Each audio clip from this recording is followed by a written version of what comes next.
Le plus gros procès du 21e siècle a commencé il y a quelques semaines. P. Diddy, Puff Daddy ou encore Sean Combs, autrefois l'un des hommes les plus puissants de l'industrie musicale, il risque aujourd'hui la prison à vie. Son procès a débuté au tribunal fédéral de Manhattan pour des accusations très lourdes, racket, trafic sexuel ou encore transport à des fins de prostitution. Mais alors, que va-t-il se passer? Ce procès concerne-t-il les 120 victimes dont on a tant entendu parler ces derniers mois? Pourquoi Cassie, l'ex-compagne de P. Diddy, témoigne dans ce procès alors qu'elle a déjà conclu un accord à 20 millions de dollars avec lui? Est-ce que Jay-Z ou d'autres grands noms sont impliqués? Il y a énormément de confusion autour de cette affaire et entre les vidéos, les leaks, les témoignages glaçants, les rumeurs ou les accords confidentiels, c'est compliqué de vraiment comprendre tout ce qui se passe. Alors ensemble, on va démêler le vrai du faux, ce que risque réellement Diddy, qui sont et seront les témoins et ce qui va se passer pendant la suite du procès.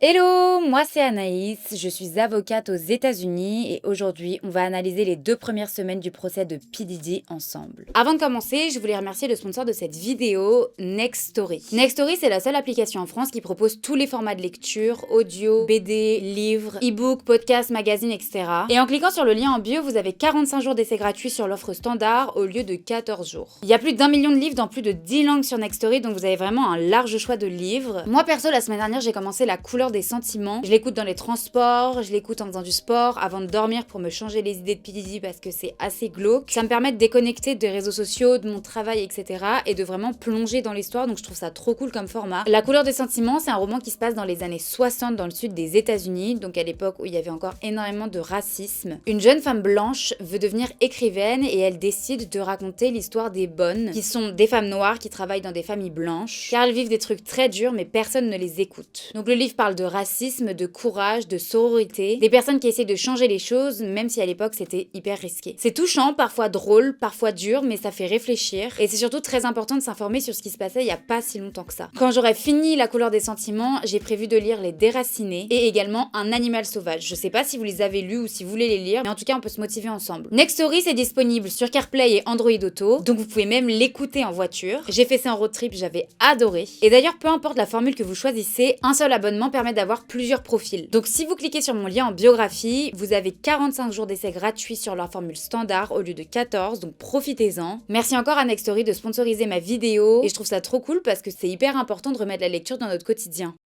Cassie témoigne, on parle de centaines de victimes, mais qui a porté ce procès? Qui attaque Diddy en justice? Ce n'est pas Cassie, ce ne sont ni les victimes ni les plaignants des autres affaires, c'est l'État. Donc en fait dans le procès, il y a les procureurs fédéraux qui représentent l'État et il y a les avocats de P. Diddy qui représentent P. Diddy. Les procureurs fédéraux, c'est les avocats des États-Unis en entier. Pourquoi ce n'est pas le procès de Cassie? Pourquoi ce n'est pas le procès des centaines de personnes qui ont porté plainte contre lui? Je vous explique. Aux États-Unis, un procès civil et un procès pénal, c'est deux choses totalement différentes et indépendantes. Le procès pénal, il protège la société et punit les crimes. Le procès civil aide les victimes à être indemnisées. Le pénal, c'est pour mettre la personne en prison. Le civil, c'est pour que la victime soit indemnisée avec de l'argent. Une même affaire peut donc amener à 2 procès différents en même temps. Il peut donc y avoir des procès où la personne est par exemple reconnue coupable au civil parce que c'est moins dur de la reconnaître coupable en civil et reconnue innocente en pénal, comme par exemple l'affaire de O.J. Simpson. Il a été condamné civilement, mais il a été innocenté pénalement. Le procès pénal, c'est l'État qui porte plainte et poursuit la personne accusée, là où les victimes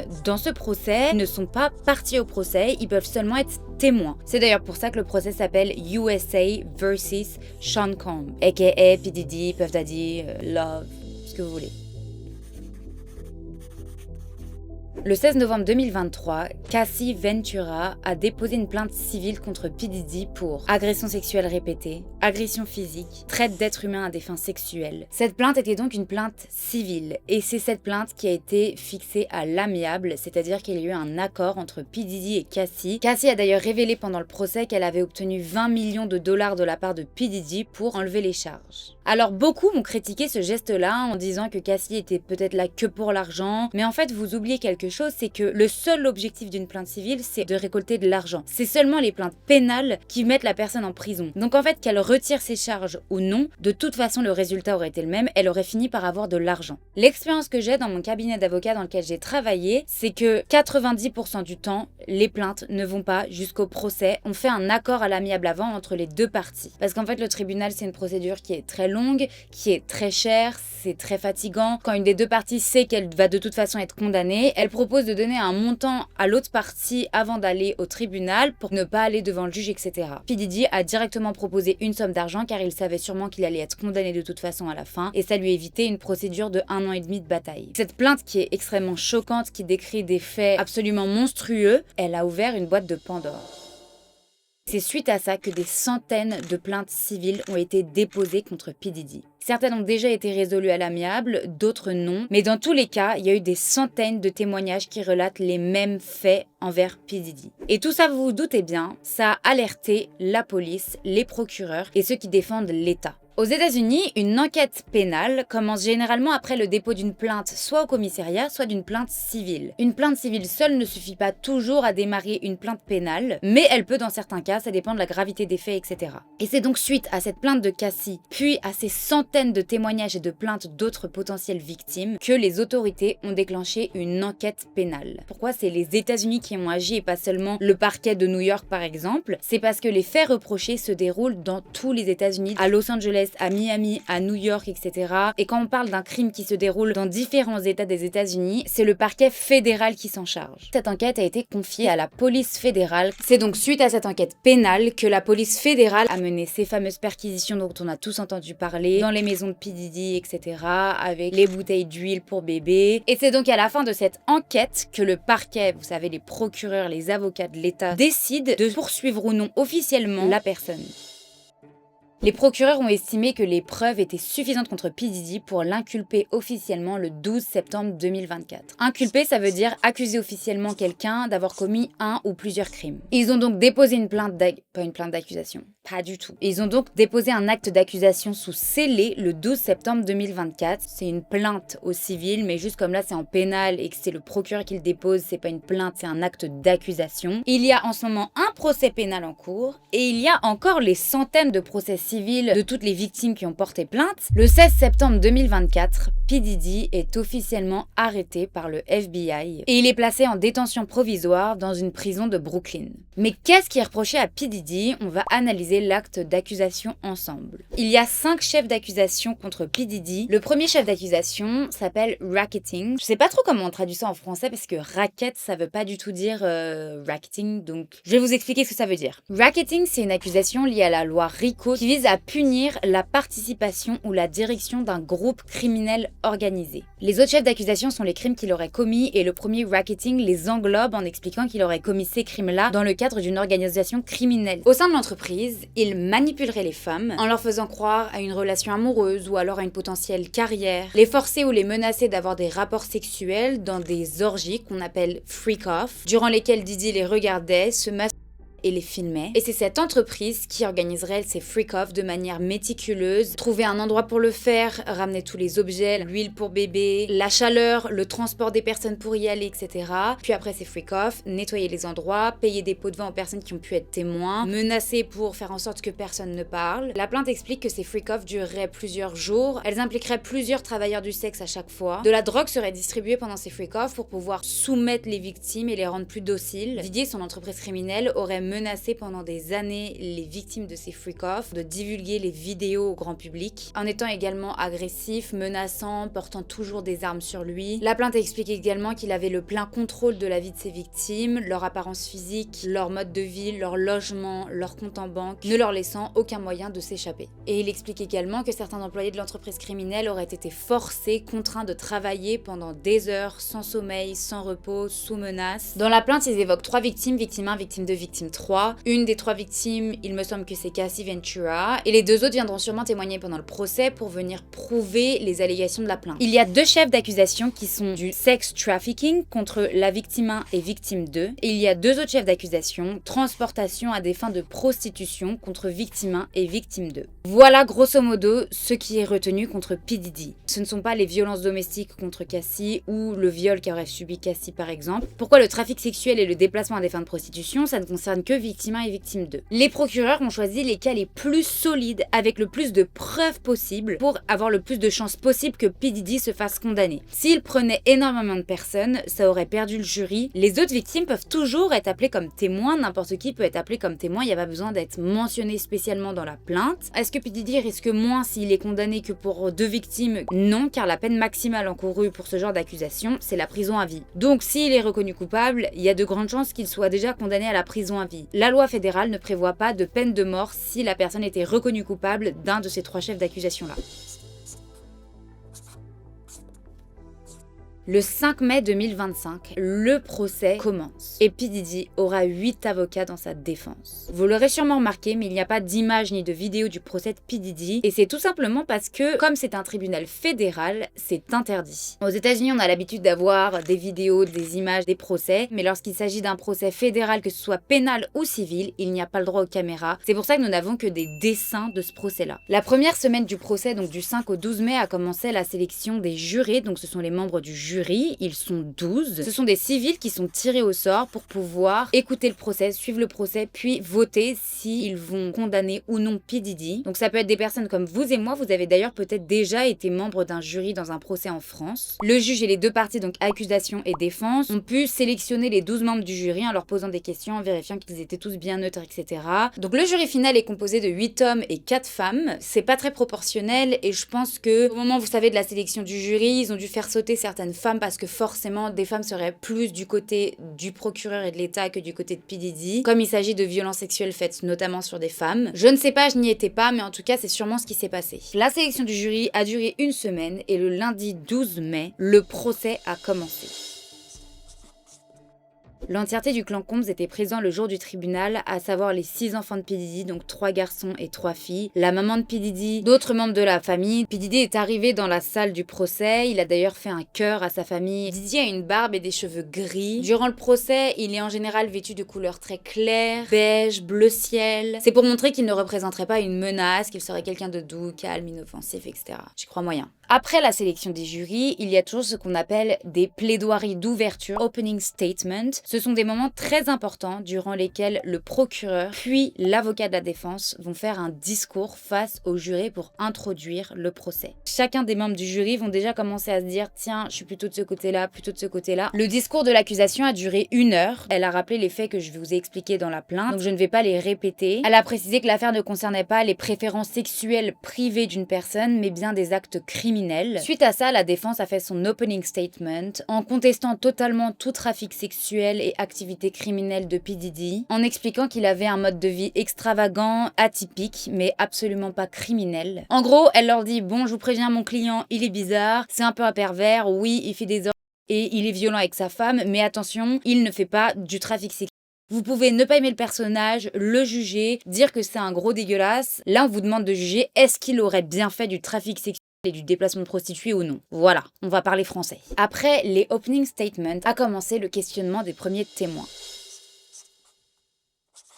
Le premier témoin est appelé à la barre. Il s'appelle Israel Flores. C'était un agent de sécurité à l'hôtel Intercontinental en 2016. Vous avez sûrement dû tous entendre parler de la vidéo de surveillance de sécurité. Vidéo de surveillance de sécurité ? Hein ? Vous avez tous sûrement dû entendre parler d'une vidéo de surveillance qui a été prise dans cet hôtel-là, dans laquelle on voit Cassie en train de se faire frapper très violemment, traîner au sol, etc. par P. Diddy. Le 5 mars 2016, il a témoigné avoir reçu un appel d'une femme au 6e étage en détresse. Il est alors monté, il a expliqué qu'il avait trouvé que P. Diddy avait un comportement étrange et un regard diabolique. Cassie était recroquevillée dans un coin, grelottante, et avait un œil violet. Il explique aussi avoir vu des morceaux d'un vase éclater au sol. Cassie lui aurait dit à plusieurs reprises qu'elle souhaitait partir, mais Combs ne la laissait pas partir. P. Diddy lui aurait offert une liasse de billets pour acheter son silence. Israël aurait refusé cette liasse de billets-là. Suite à l'interrogation directe du procureur, la défense, là ce qu'on appelle cross-examiner, ça veut dire qu'ils sont allés aussi lui poser des questions pour remettre en question sa crédibilité ou remettre en question son discours. Ils ont reproché à Flores de ne pas avoir mentionné l'œil violet de Cassie ni le regard diabolique de P. Diddy dans le rapport qu'il avait fait après l'incident. Et ils ont également suggéré que la liasse de billets pouvait être fait pour réparer les dégâts qu'il avait causés durant cette altercation. Est arrivé le second témoin, Daniel Philippe, escort boy âgé de 41 ans. Daniel était un de ces hommes qui étaient payés pour participer à ces freak-offs. Il raconte qu'il était notamment payé pour coucher avec Cassie, la compagne de P. Diddy à l'époque. Il a raconté dans les détails un petit peu ce qui se passait lors de ces rencontres-là, que P. Diddy les regardait en se...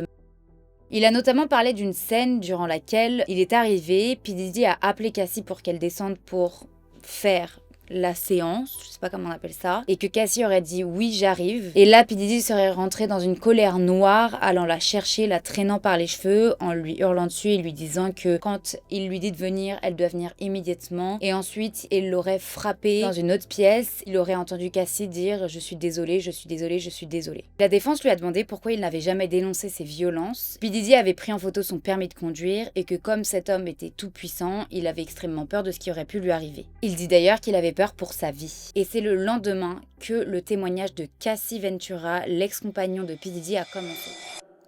Cassie est arrivée, a marché tout droit, et sachez que pendant tout son témoignage, pendant les 4 jours, elle n'a pas regardé P. Diddy une seule fois. C'est vraiment une warrior cette femme, je la respecte trop. Cassie a été témoin en tout 4 jours, étant donné qu'elle est enceinte de 8 mois et demi, c'est énorme. Ça a duré aussi longtemps parce que Cassie, c'est l'élément crucial du procès. Son témoignage et ses preuves vont avoir un énorme impact sur la conviction de P. Diddy dans ce qui est trafic sexuel, etc. Le procureur a posé énormément de questions à Cassie sur leur relation, sur les freak-offs. Je vais vous faire un petit résumé de tout ce qui s'est dit. Je vous préviens, c'est un témoignage extrêmement compliqué, extrêmement dur. Je vais pas rentrer dans les détails. Si vous êtes sensible à ce genre de sujet, je vous conseille de passer cette partie. Cassie a expliqué dans leur témoignage qu'elle a rencontré P. Diddy lorsqu'elle avait 19 ans, qu'elle serait tombée rapidement amoureuse de lui et qu'ils seraient mis ensemble en 2007 lorsqu'elle avait 21 ans. Lui, à cette époque, il en avait 36. Un an après le début de leur relation, P. Diddy lui aurait fait part de ses envies sexuelles, qu'il aimerait qu'elle fasse l'amour avec un autre homme devant lui et qu'il les regarde en se... Au début, elle a trouvé ça un petit peu bizarre, mais elle a fini par accepter sa demande, étant très jeune et très amoureuse de P. Diddy. Rapidement, ça s'est transformé en des freak-offs, ce sont des marathons sexuels durant lesquels elle devait livrer son corps à un ou plusieurs hommes, très souvent sous l'emprise de drogue, pour satisfaire les désirs de P. Diddy qui la regardait et la filmait. P. Diddy exigeait qu'elle trouve les hommes prostitués pour faire ça, qu'elle les contacte, qu'elle organise les freak-offs, et ils allaient dans des hôtels ou alors dans ses différentes maisons à Los Angeles, Miami, etc. pour faire ça. Elle trouvait les hommes prostitués sur Craigslist, c'est l'équivalent du Bon Coin. Les freak-offs duraient des heures, parfois des jours, et elle explique que la plus longue a duré 4 jours d'affilée. Elle était épuisée de ses séances, elle mettait des jours et des jours à s'en remettre. Pendant 10 ans, elle explique qu'elle faisait en moyenne une freak-off par semaine. C'était donc devenu son travail à plein temps, entre le recrutement des prostituées, l'organisation, le déroulement de la freak-off et le nombre de jours pour s'en remettre. Des infirmiers seraient présents après les freak-off pour leur injecter des substances, je sais pas comment on appelle ça en français, c'est pour apparemment mieux récupérer après une grosse soirée. En France, j'ai jamais vu ça, mais je sais qu'aux États-Unis, pendant pas mal de soirées, il y avait des gens qui s'injectaient ça. Et à chaque fois, moi, je me demandais, mais qu'est-ce que c'est que ça? C'est trop bizarre, ça fait un peu flipper, on se croirait dans Black Mirror. Elle raconte également que pendant ses freak-offs, il l'a forcée à faire des choses extrêmement humiliantes. Elle a expliqué s'être une fois étouffée avec de l'urine de prostituées, etc. Elle a eu énormément de complications physiques à cause de ses freak-offs. Elle s'évanouissait souvent pendant, elle vomissait, elle voulait arrêter, les prostituées voulaient également arrêter, mais P. Diddy les forçait à continuer. Les jours où Cassie témoignait, ils ont énormément débattu entre le juge, le procureur, l'avocat de la défense,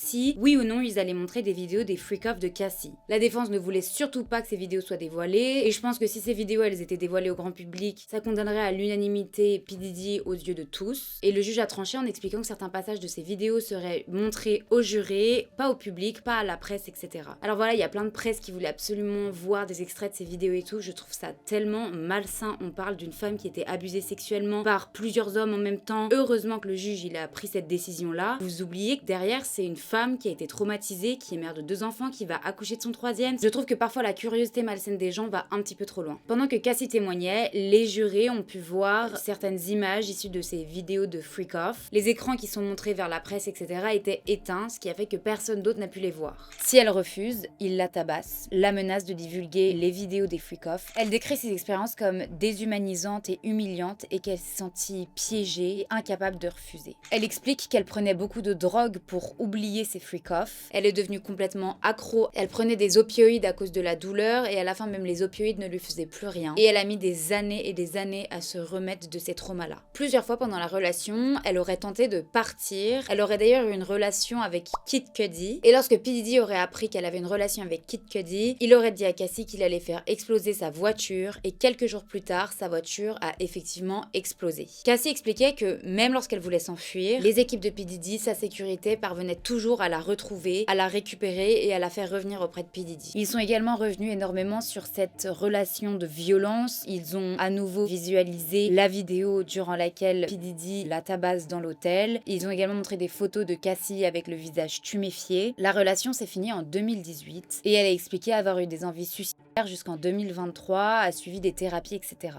Beaucoup de gens se demandent pourquoi Cassie a témoigné au tribunal. Et bien en fait, comme je vous l'ai expliqué tout à l'heure, c'est son témoignage et les témoignages d'autres témoins qui va permettre d'établir si P. Diddy est coupable ou non. Elle doit raconter devant le monde entier des scènes qui se sont déroulées pendant 10 ans durant lesquelles elle a été humiliée, elle a été violée des centaines de fois toutes les semaines. Vous vous doutez bien que c'est pas une partie de plaisir et qu'elle fait pas ça parce qu'elle a du vice. Parce que j'ai vu ça passer sur internet. Elle a déjà trouvé un arrangement dans sa plainte civile avec P. Diddy. Là, la seule raison pour laquelle elle témoigne, c'est pour qu'il soit condamné pénalement. Elle ne va rien toucher suite à ça. Les procureurs ont anticipé certaines questions de la défense et ils ont demandé à Cassie de parler de l'épisode de 2018 lorsque P. Diddy l'aurait violée juste après leur rupture. Et ils ont demandé à Cassie si elle avait eu un autre rapport avec P. Diddy après cet épisode. Elle a expliqué que oui, parce qu'elle était encore sous l'emprise à ce moment-là, que ça faisait 11 ans qu'elle était dans cette relation extrêmement toxique. Elle explique également qu'elle était avec son mari actuel à l'époque, qui s'appelle Alex Finn, c'était son coach de sport, et que donc elle aurait trompé Alex Finn avec P. Diddy en allant recoucher une fois avec P. Diddy après l'avoir quitté et après qu'il l'ait.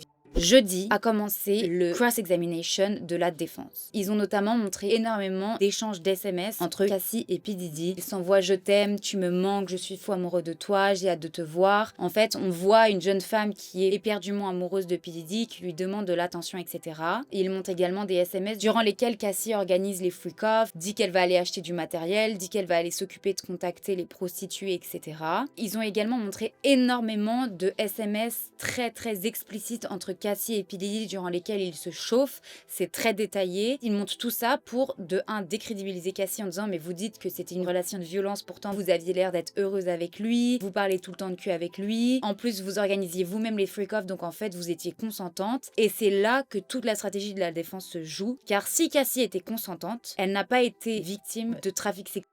Elle a participé à des orgies de manière consentante. C'est là que les vidéos et photos de violence de P. Diddy sont très importantes. Ça prouve que peut-être qu'elle a été consentante à 5, 10 freak-offs, mais il y en a eu des milliers. Donc en fait, on voit bien qu'elle essayait de partir à certains moments et qu'il a été violent. Et ça prouve que même si elle a été consentante à un freak-off, elle n'a pas été consentante à d'autres. Ces messages vont porter préjudice au discours de Cassie dans la tête du jury. Il y a des moments où elle écrit noir sur blanc qu'elle n'était pas contre un freak-off, etc. Donc évidemment que ça va remettre sa crédibilité en jeu. Concernant la drogue, ils sont vraiment beaucoup revenus dessus en expliquant que Cassie était une drug addict, qu'elle se droguait tout le temps, même en dehors des freak-offs, qu'elle attendait les freak-offs pour se droguer. Ils ont essayé de montrer que Cassie était une femme trompeuse de manière générale pour expliquer que comme elle trompe, elle ment et du coup de la décrédibiliser. Quand elle a rencontré P. Diddy, elle était déjà en couple et elle aurait trompé son copain de l'époque avec P. Diddy, puis elle aurait trompé P. Diddy avec Kid Cudi, puis elle aurait trompé P. Diddy avec Alex Finn, son nouveau mari. Et en fait, ils sont beaucoup revenus sur le fait qu'elle ait eu une relation sexuelle avec P. Diddy après son viol.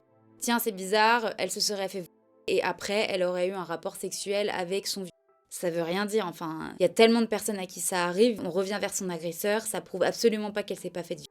Et ce genre de discours à la con m'énerve, mais bon, c'est le travail de la défense. Et l'équipe de la défense a également voulu démontrer que Cassie ferait ça pour l'argent. C'est pour ça qu'ils lui ont demandé combien auriez-vous touché dans l'accord avec P. Diddy. C'est là qu'elle a dévoilé pour la première fois qu'elle aurait touché 20 millions de dollars. Puis ils lui ont demandé si elle allait toucher de l'argent de l'hôtel Intercontinental, là où il y a eu la caméra de surveillance. Elle explique qu'elle va toucher 10 millions de dollars. Et après, ils ont fait des sous-entendus comme quoi Alex Finn, ce serait un coach de sport qui gagnerait pas hyper bien sa vie, dit, que elle non plus. Ils lui demandent mais quel est votre métier, quelles sont vos ressources. Et en fait, ils font tout ça pour essayer de mettre dans la tête du jury que peut-être qu'elle ferait tout ça pour l'argent. Vendredi après-midi, le procureur a à nouveau posé une question à Cassie, ça s'appelle le redirect. Ils lui ont demandé si tu pouvais rendre les 30 millions, donc les 20 millions plus les 10 millions de l'Intercontinental et ne jamais participer à une freak-off, est-ce que tu le ferais? Suite à ça, Cassie se serait effondrée en larmes, c'est d'ailleurs le moment où elle aurait le plus craqué. Évidemment, si elle pouvait supprimer ces freak-offs de sa vie, elle les supprimerait et elle rendrait l'argent, la question ne se posait même pas. Les journalistes qui étaient dans la salle expliquent que c'était très dur à regarder comme moment et que c'était un moment très fort en émotion. Suite à ça, la défense a dit qu'elle n'avait plus de questions et Cassie est partie. En sortant du tribunal, l'avocat civil de Cassie, qui était là pour regarder et pour lui apporter un soutien émotionnel, a donné un message de la part de son mari Alex Finn, qui je vous rappelle était là durant les 4 jours de témoignage de Cassie. Ces 5 derniers jours, le monde a pu être témoin de la force et du courage de ma femme qui se libère de son passé. J'ai ressenti une immense fierté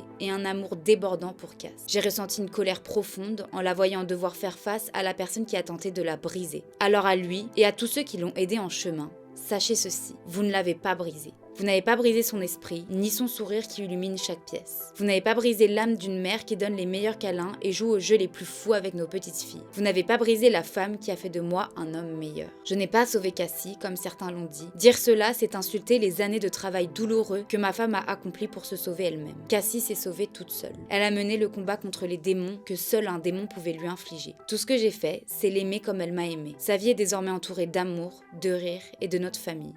Je trouve ça trop émouvant, je trouve ça trop beau, son message est... Bref, après le témoignage de Cassie vendredi soir, une nouvelle témoin est arrivée à la barre. Elle s'appelle Dawn Richards, c'est une artiste qui a été signée par P. Diddy et par Bad Boys Records. Elle a expliqué qu'elle a été témoin de nombreuses scènes durant lesquelles P. Diddy frappait Cassie, et elle explique qu'elle l'aurait vu étrangler Cassie, lui mettre des coups de poing, lui mettre des coups de pied, etc. Et elle a également témoigné que P. Diddy lui aurait fait des menaces de mort, lui expliquant qu'elle serait portée disparue si elle était amenée à parler. Suite à ça, la défense aurait cross-examiné Dawn Richards. Ils auraient notamment remis en question son discours en lui demandant si elle était si apeurée que ça, pourquoi elle aurait recontacté P. Diddy en 2020 pour collaborer avec lui. Ils ont expliqué qu'il y avait énormément d'incohérences dans son discours. Ils ont également mentionné que sa carrière n'ait jamais vraiment marché après la dissolution des groupes par Bad Boys Records et que de venir témoigner de tout ça, ce serait peut-être un moyen de se faire de l'argent. Suite à ça, c'est Carrie Morgan qui est venue témoigner à la barre. C'est l'ancienne meilleure amie de Cassie. Elle a également expliqué qu'elle avait été témoin de énormément d'abus de la part de P. Diddy sur Cassie. Elle a raconté plusieurs scènes, notamment une durant laquelle P. Diddy aurait traîné Cassie par les cheveux tout le long du couloir parce que Cassie aurait pris un petit peu trop de temps aux toilettes. Oui, pour ça. Et elle a notamment expliqué qu'elle ne parlait plus à Cassie depuis 2018 parce qu'un jour P. Diddy aurait été violent avec elle. Et quand elle serait venue se confier auprès de Cassie, Cassie lui aurait dit qu'elle exagérait, elle en faisait trop. Donc, suite à ça, elle a arrêté de parler à Cassie. P. Diddy lui aurait apparemment donné 30 000 $ pour qu'elle ne prenne pas la parole. Je fais juste une parenthèse, vous allez peut-être vous demander mais pourquoi il y a toutes ces personnes qui viennent témoigner pour dire les mêmes choses, pour confirmer les mêmes choses, pour parler de violence sur Cassie, de contrôle sur Cassie, en quoi ça prouve les chefs d'accusation contre P. Diddy. Comme le procureur essaye de démontrer qu'il y a bien une entreprise criminelle, il faut venir plein de personnes pour avoir plein de témoignages différents, des mêmes faits, et ce serait pour expliquer que ce serait quelque chose de récurrent, de fréquent, qui était une routine, qui était vraiment instaurée dans cette entreprise criminelle. Il fonctionnait toujours de la même manière, il battait la personne, il contrôlait sa vie, il l'empêchait de partir, etc. Donc tous ces témoignages, c'est bien pour prouver l'emprise qu'il y avait sur Cassie, le fait qu'elle n'était pas consentante, le fait qu'elle était contrôlée, le fait qu'il menaçait les personnes pour pas que les personnes parlent. Et donc même si Cassie, elle va plus témoigner pendant le procès et elle n'est plus revenue la deuxième semaine du procès, elle reste quand même au centre des discussions parce que c'est vraiment la victime numéro 1 de cette plainte et c'est en utilisant des témoignages par rapport à elle qu'ils vont réussir à prouver tout ce trafic sexuel et cette entreprise criminelle. D'ailleurs, je ne sais pas qui sont victimes 2 et victime 3 et donc je ne sais pas si ces personnes-là vont venir témoigner ou si elles ont témoigné mais que je ne savais pas que c'était victime 2 ou victime 3. L'ancien assistant personnel de P. Diddy, il a témoigné que Cassie se serait confiée à lui en lui expliquant que le style de vie de P. Diddy était bien trop pour elle. Il lui aurait conseillé de partir et elle aurait répondu qu'elle ne pouvait pas car il contrôlait toute sa vie, son argent, sa carrière, son appartement, etc. Ça prouve encore une fois qu'elle était dans un cercle vicieux et qu'elle ne pouvait pas partir, ce qui prouverait l'entreprise criminelle, le trafic sexuel. Et ce qui prouverait également qu'elle n'était pas forcément consentante mais qu'elle n'avait pas d'autre choix. Il dit qu'il est parti, qu'il a arrêté de travailler pour P. Diddy parce qu'il avait peur pour sa vie. Donc ça prouve quand même que le cadre de travail n'était pas idéal, ce n'était pas une entreprise très saine. Si tu pars de ton taf parce que t'as peur de crever, Il a expliqué qu'il avait déjà dû passer sous détecteur de mensonges parce que P. Diddy l'avait soupçonné d'avoir volé des choses. Des personnes qui travaillent pour P. Diddy auraient également fouillé ses chambres d'hôtel, ses affaires personnelles, etc. P. Diddy aurait également regardé son historique d'internet car il le soupçonnait d'avoir donné des informations à des blogs concernant une altercation. David James a expliqué qu'il était déjà allé chercher plusieurs fois de la drogue comme P. Diddy et il a fini le questionnement du procureur en expliquant que P. Diddy rencontrait des personnes extrêmement puissantes et connues à la hauteur de sa puissance dans l'industrie et il a notamment sorti le nom de Barack Obama. On ne sait rien de plus, on sait juste qu'ils se sont vus en interne plusieurs fois. Et l'avocat de la défense en cross-examination aurait mentionné que David James se serait entretenu avec le procureur le matin même et en expliquant que donc son témoignage n'était plus fiable. Suite à ça, c'est la maman de Cassie qui a pris la barre. Regina Ventura a expliqué qu'elle aurait pris des photos des bleus de sa fille sur son corps. Ils ont montré ces images-là au procès, donc au jury et également à la presse, et ça prouverait donc qu'elle était sous l'emprise et qu'elle serait victime de ce trafic sexuel. Les procureurs auraient également montré un email que Cassie aurait envoyé à sa maman. P. Diddy l'aurait menacé de sortir des sextapes. Il serait apparemment au courant de sa relation avec Kid Cudi. Il la menacerait de la frapper elle et de frapper Kid Cudi. Sa mère expliquera qu'en recevant cet email, elle était physiquement malade. Elle a dû prendre un prêt immobilier pour pouvoir payer $20,000 à P. Diddy parce qu'elle avait très peur pour la sécurité de sa fille. Il réclamait ces $20,000 en expliquant que c'est ce qu'il aurait dépensé pour Cassie.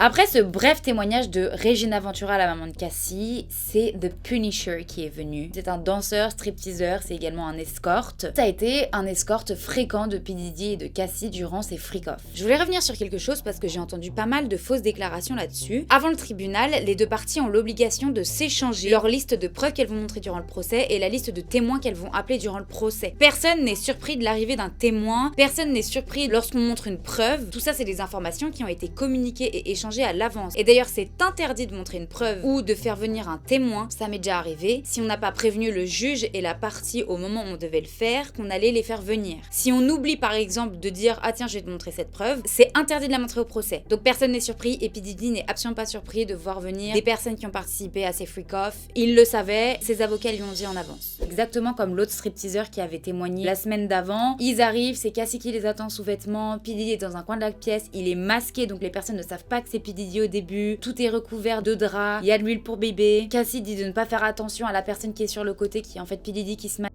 C'est tout le temps la même chose. C'est vraiment pour montrer qu'il y a vraiment une routine dans les crimes qui étaient commis. The Punisher a publié un livre. Dans son livre, il aurait dit que leur rencontre était torride. Les avocats de la défense lui ont demandé d'expliquer cette phrase. Il a expliqué qu'il avait l'impression que Cassie et P. Diddy avaient tous les deux pris du plaisir durant cet échange-là. À savoir, je vous rappelle que ici, c'est à l'État, donc au procureur, de prouver au jury que P. Diddy est coupable. En droit criminel, l'avocat de la défense n'a pas besoin de prouver qu'il est innocent. Bon, il le fait quand même parce que du coup, après, ça change l'avis du jury. Mais en soi, il aurait rien besoin de faire. C'est seulement au procureur de prouver, regardez, il a fait ça et c'est sûr, il y a toutes les preuves tangibles, il n'y a aucun doute possible. C'est pour ça que c'est très dur de condamner pénalement. Et encore une fois, ils essayent du coup de semer le doute dans la tête des jurés en ayant des témoignages ou des preuves comme quoi Cassie prenait parfois du plaisir. Il y a également un policier qui est venu témoigner, un membre de la HSC, c'est ceux qui ont fait les grosses perquisitions chez P. Diddy et il faisait partie de ces personnes-là. Il a expliqué ce qu'il avait trouvé un peu chez P. Diddy, énormément d'huile pour bébé, des sextoys, beaucoup d'armes, etc.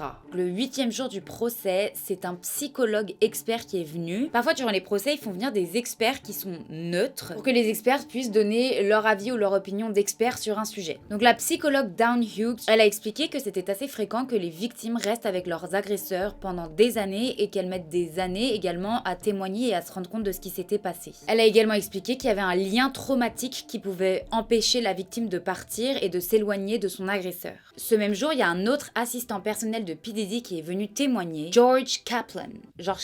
En français, c'est beaucoup moins stylé. Ici, c'est un petit peu particulier parce qu'il a évoqué son droit de ne pas parler parce qu'en fait, aux États-Unis, il y a un article de la Constitution qui nous protège. Je ne veux pas témoigner parce que je ne veux pas m'auto-incriminer. Si dans notre témoignage, on admet qu'on a également, nous, commis des crimes, c'est s'auto-incriminer et du coup, il aurait dit qu'il ne voulait pas témoigner pour ça. Le juge lui a quand même ordonné de témoigner en lui donnant l'immunité, c'est-à-dire qu'il ne pourra pas être poursuivi pour les faits qu'il va annoncer durant son témoignage. Il explique expliqué qu'il bossait énormément pour P. Diddy, de 80 à 100 heures par semaine. Il a donné son salaire, il a expliqué ses tâches, qu'en gros il devait absolument tout faire pour P. Diddy, lui trouver sa drogue. Et il a raconté également que P. Diddy le menaçait très souvent de le virer, presque tous les mois. Il décrit vraiment un environnement de travail extrêmement anxiogène et malsain. Il raconte que lorsque P. Diddy voyageait dans d'autres villes, il devait prendre un avion avant pour aller préparer les chambres d'hôtel à l'avance. Il recevait ou devait acheter des sacs avec des produits, des huiles pour bébé, des bougies. Après le départ de P. Diddy des chambres d'hôtel, Kaplan devait nettoyer la chambre. Le jeudi 22 mai, c'est le dernier jour du tribunal qu'il y a eu au moment où je sors cette vidéo. Et c'est le jour où Kid Cudi est venu témoigner. Il est arrivé, cigarette à la main, veste en cuir. Il a expliqué qu'en 2010, P. Diddy l'aurait contacté pour collaborer avec Cassie pour faire un son ensemble. Au studio, Cassie et Kid Cudi seraient tombés amoureux. Coup de foudre finalement. Au moment où il a eu la session studio avec Cassie, Cassie lui aurait dit que c'était fini avec P. Diddy et suite à ça, ils auraient commencé à développer une relation amoureuse pendant plusieurs mois. Cassie lui a rapidement confié que P. Diddy était violent avec elle. Vers Noël 2011, Cassie l'aurait appelé à 5-6 heures du matin en étant extrêmement apeurée, en lui disant que P. Diddy aurait appris sa relation avec Kid Cudi, qu'il allait venir chez lui. Kid Cudi, pour rassurer Cassie et pour la mettre dans un endroit safe parce qu'il savait que P. Diddy était violent avec elle, il a pris un hôtel juste à côté. Quelques heures plus tard, l'assistant de P. Diddy l'appelle pour lui dire que P. Diddy est chez lui et qu'il l'attend pour parler. Kid Cudi, très énervé, se dit que P. Diddy a vraiment franchi la ligne. Il est arrivé chez lui et il a trouvé la maison vide, mais elle avait été ouverte. Il y avait des cadeaux de Noël emballés, il les a retrouvés ouverts et il a notamment retrouvé son chien enfermé dans la salle de bain. Quelques mois plus tard, lorsqu'il n'était pas à Los Angeles, sa dog sitter, c'est vous savez la personne qui gardait son chien, l'a appelé en lui expliquant que sa voiture était en feu. Pendant ce témoignage-là, ils ont montré des photos de la voiture et on voit qu'en fait elle a été ouverte par le dessus et qu'il y a un cocktail Molotov qui aurait été inséré à l'intérieur et qui aurait explosé. Le procureur aurait demandé à Kid Cudi quelle avait été sa réaction pour la voiture et Kid Cudi a répondu « What the f***? » Foudrage, Kid Cudi aurait alors appelé P. Diddy en lui disant « Ok, je veux qu'on ait une discussion ». Il serait arrivé au Soho House, dans une salle privée, et il aurait trouvé P. Diddy en train de regarder la vue. Et il a d'ailleurs dit que c'était comme un vilain de Marvel. Tout le monde a un petit peu rigolé. Bref, en gros, pendant cette discussion, ils ont parlé de Cassie, etc.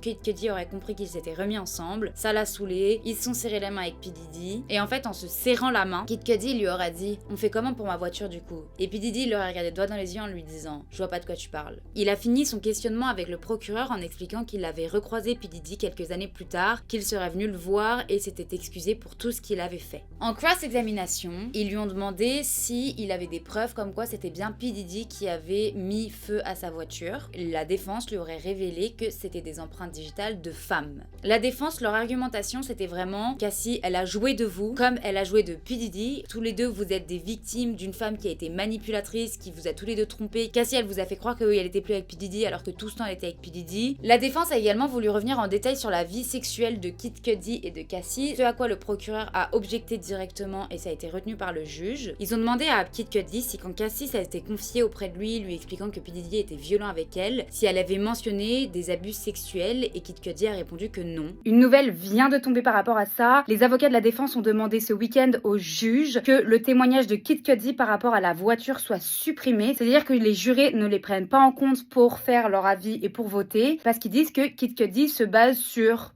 rien. Donc on verra ce que le juge dit. Il va sûrement répondre aujourd'hui si oui ou non c'est supprimé. En attendant, je passe la vidéo. Il y a eu un autre témoignage du manager de l'hôtel L'Hermitage à Los Angeles, qui est un très bel hôtel, Frédéric Zemmour. Et non, ce n'est pas Éric Zemmour. On a notamment appris que P. Diddy utilisait des alias pour faire des réservations de chambres d'hôtel, notamment Frank White, Frank Black, Ryan Lopez, et que Cassie c'était Jackie Star. Et ensuite ils ont montré plein d'enregistrements de 2006 à 2009. On peut voir que P. Diddy réservait extrêmement souvent la grande suite de l'hôtel. Et en fait on a pu lire une note.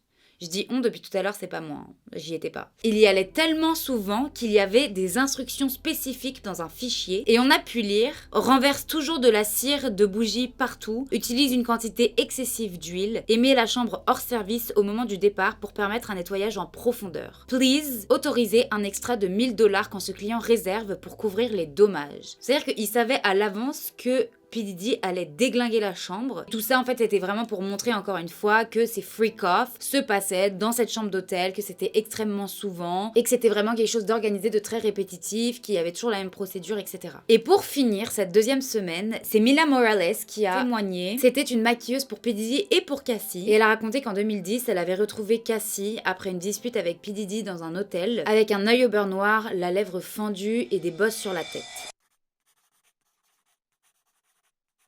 Où est-ce qu'il en est le procès après 2 semaines? Qu'est-ce que ça veut dire tout ça? Les 2 chefs d'accusation concernant la transportation de prostituées, ça va pas être la partie la plus compliquée à prouver parce qu'en soi ils vont juste montrer les billets d'avion, mais c'est surtout que la loi elle condamne ça à 10 ans de prison. Ce qui fait le procureur, c'est qu'il se concentre vraiment sur le racketing, l'entreprise criminelle, et sur le trafic sexuel. Ces 2 chefs d'accusation là, ils sont plus durs à démontrer, ils sont très larges, ils sont pas bien définis par la loi. Si P. Diddy est condamné pour un de ces chefs d'accusation là, il va prendre perpétuité. Pour le trafic sexuel, quand on parle d'organisation criminelle, etc., les gens qui sont pas des professionnels du droit, ils vont plutôt penser à des gangs. Donc je pense que dans les semaines à venir, les procureurs ils vont vraiment insister là-dessus pour essayer de prouver aux jurés que ce que faisait P. Diddy et toutes les personnes qui travaillaient pour lui, tout son entourage, etc., c'était vraiment toute une entreprise criminelle. Pareil pour le trafic sexuel. Quand on pense au trafic sexuel, on pense à quelqu'un qui se fait enlever et qui est mis dans un réseau de prostitution, etc. On pense pas forcément à un couple où la femme serait victime de trafic sexuel. Et donc, encore une fois, il faut vraiment que le procureur arrive à persuader les jurys que Cassie était victime d'un trafic sexuel. Je ne sais pas qui est la victime d'eux, mais peut-être qu'ils vont la faire témoigner pour montrer que plusieurs femmes ont été victimes de ça. Je vais revenir sur des questions qui me sont fréquemment posées et auxquelles j'ai pas répondu là. On a parlé de énormément de célébrités dans les médias, ça fait des mois voire années qu'on entend parler de Justin Bieber, de Jay-Z, de Beyoncé, etc.